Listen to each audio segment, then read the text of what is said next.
எல்லாருக்கும் வணக்கம். Welcome to இன்னைக்கு ஸ்பெஷல். இன்னைக்கு நம்ம பார்க்க போகிற சமையல் இட்லி மாவில் போண்டா. வாங்க வீடியோக்குள்ளே போகலாம்.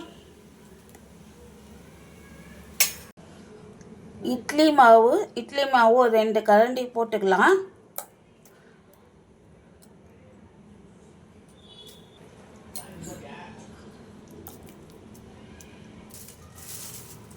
இதிலேயே 1 ஸ்பூன் நம்ம அரிசி மாவு போட்டுக்கலாம்.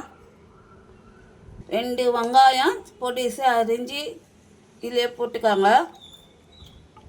பச்சை மிளகா 2 பச்சை மிளகா பொடிசு அரிஞ்சு இதிலே போட்டுக்காங்க. பீன்ஸு 3 பீன்ஸு இது பொடியாக அரிஞ்சு இதிலே போட்டுக்காங்க.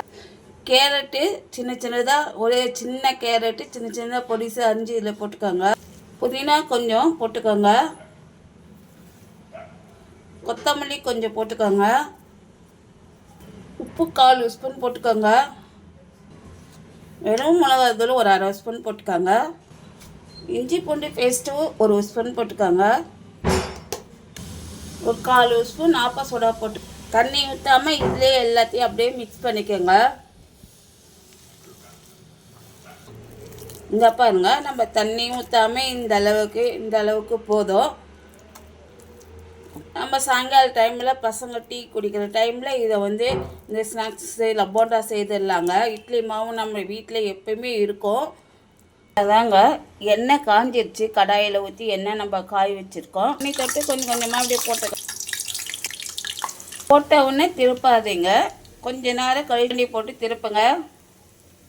நம்ம இட்லி மாவில் செய்யறதுனால இந்த கேரட்டு பீன்ஸு இதெல்லாம் போட்டு இருக்கிறதுனால நம்மளுக்கு ரொம்ப நல்லாயிருக்கும், டேஸ்டியாக இருக்கும்.